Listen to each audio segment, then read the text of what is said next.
The Hong Kong protests continue and the U.S. China trade negotiations extend. Many are asking about the mounting pressure on the Chinese regime.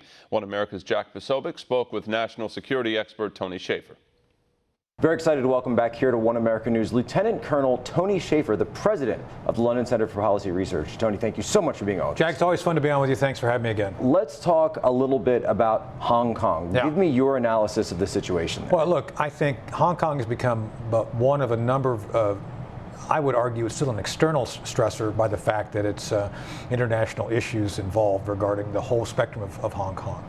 I think President Trump has picked a very wise course of action on this. He's gone very quiet on it because I think we need to allow the people of Hong Kong their moment in the sun. They're the ones using the American symbology for their revolution.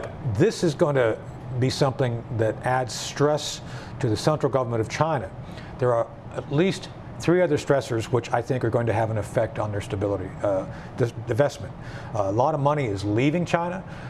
This is not something that they can continue to sustain without consequence. Our current lack of agreement, their role in global economics is something that I think is going to become more and more problematic.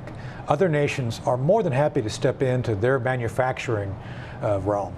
If we see manufacturing, and we are starting to see some signs of this, moving out of China, what does that do then to the Chinese government, the Communist Party's grip on the state? So let me bring up the last factor I wanted to bring up of the external factors, which is energy and basic viability of resources.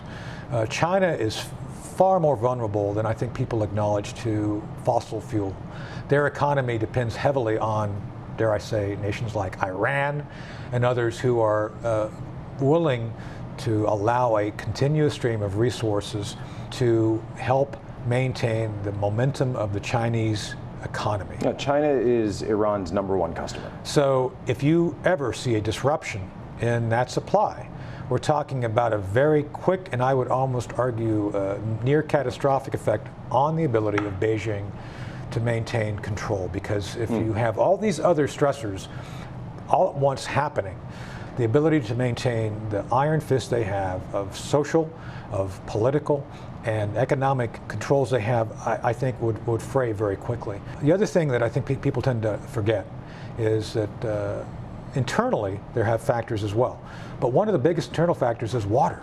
People don't recognize that they spend as much per year on maintaining and expanding water, sources of water for its people, as we do on a defense budget. Think about that. The amount of money they spend on their defense budget, and they have a huge military, is spent on maintaining water. We don't do that. We don't have anything in our federal budget on maintaining water. If everything happens at once, all these stressors happen in a near continuous loop or simultaneously, I think that they're in far more danger as a nation than we understand.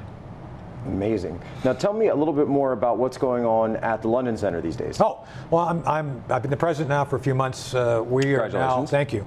We're now working to establish the path forward for the center. We've been focused on no-nonsense foreign policy from the beginning. We want to maintain the center's ability to do really good academic publications and still do the work we're talking about here, where we actually look at the raw data and factors that will allow for people to understand better the potentiality of foreign policy, as well as work to advise those in the administration and in Congress on what they should be doing policy-wise, because we all know that people have a hard time doing the right thing with policy in Washington. Well, they could always use some extra advice. Where can people go to find more information? www.londoncenter.org. So, Lieutenant Colonel Tony Shaffer, always a pleasure and always informative. Thank you, Jack. Thanks so much. Thank you. Want to see more videos like this? Click on the link below and subscribe to One America News on YouTube. And call your cable provider and kindly demand that One America News is added to your lineup. Call and subscribe today.